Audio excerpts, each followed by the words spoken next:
Le château du Louvre a été fondé par Philippe Auguste aux environs de l'an 1200. De cet édifice primitif, il ne reste plus aujourd'hui que les bases des tours et des courtines, ainsi que les fossés, accessibles aux visiteurs dans les sous-sols du musée. L'aspect des parties supérieures de l'édifice du début du XIIIe siècle restait jusqu'ici très méconnu, car les restitutions proposées s'appuyaient trop sur les représentations du XVe siècle, postérieures à la restructuration effectuée par Charles V au milieu du XIVe siècle, qui a transformé la forteresse primitive en un véritable palais. L'analyse croisée des vestiges conservés et des données fournies par les sources textuelles permet de connaître certaines des dispositions du château primitif construit par Philippe Auguste.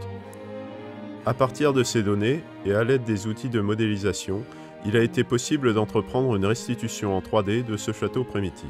Le château est moins spectaculaire et plus austère que le Louvre de Charles V. C'est une véritable forteresse. L'édifice est constitué par une enceinte unique de plan rectangulaire, presque carré, d'environ 65 mètres par 72 mètres de côté. Cette enceinte est régulièrement flanquée de tours cylindriques ou semi-cylindriques à archères et dotée de 2 portes. Celle de l'Est ouvrait directement sur la ville, celle du Sud sur la campagne, par l'intermédiaire d'une petite basse-cour rectangulaire. À l'intérieur même de l'enceinte s'élève une puissante tour maîtresse cylindrique, isolée par un fossé annulaire qui occupe une grande partie de la cour. Tous ces éléments sont caractéristiques de l'architecture philippienne, une formule architecturale développée sous le règne de Philippe Auguste et dont les principes devaient s'imposer tout au long du XIIIe siècle dans l'ensemble du territoire français. Surtout, le Louvre peut être considéré comme une véritable charnière dans l'œuvre philippienne, car il constitue, autour de l'an 1200, un des tout premiers édifices où s'affirme la version standardisée et normative de cette architecture, qui se substitue rapidement aux solutions plus variées et plus originales employées par les architectes royaux avant les années 1200. Les tours de flanquement sont construites selon un modèle standardisé. Chacune comporte une base tronconique pleine, au-dessus de laquelle s'élèvent 2 niveaux d'archères, disposés en quinconce de façon à offrir un champ de tir très large.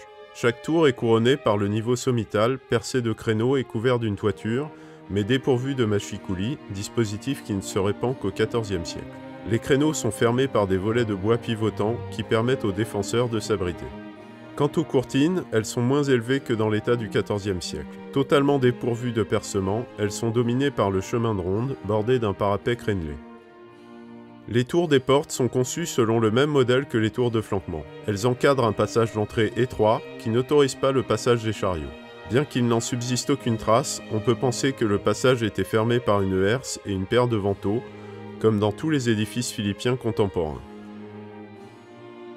Bien connue par les descriptions anciennes, la tour maîtresse atteint 15 mètres de diamètre pour 30 mètres de hauteur, sans compter la toiture. Elle est pourvue d'un talus de base tronconique, au-dessus duquel s'élevaient 3 niveaux, quasiment dépourvus d'ouverture, plus le niveau sommital crénelé.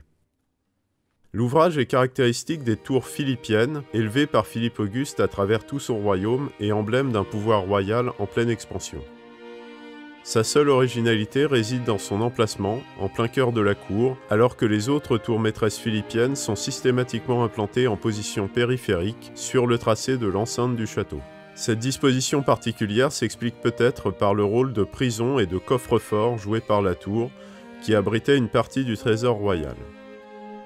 La restitution du programme résidentiel primitif repose sur un recoupement opéré entre les données textuelles fournies par l'historien Sauval, qui indique les dimensions précises de certains éléments, et les vestiges encore conservés dans les sous-sols du musée, à commencer par la salle Saint-Louis. Au début du XIIIe siècle, le programme était encore peu développé. Les logis n'occupaient que la face ouest de la cour et ne se développaient que sur un seul niveau. L'élément principal était constitué par l'espace d'apparat du château, une grande salle qualifiée dans les textes de « grande salle parterre », en raison de l'absence d'étage. Dans la continuité de cette salle prenait place la chapelle primitive du château, puis un espace indéterminé correspondant peut-être à la caméra, et plus tard transformé en chapelle. Toutes les portes et fenêtres ouvrant sur la cour sont purement hypothétiques et n'ont d'autre but que de fournir une évocation de la façade du logis. Ce processus de modélisation a été en lui-même une source d'enseignement, car il permet de vérifier la crédibilité de toutes les solutions envisagées, mais aussi de s'interroger sur tous les aspects de la construction.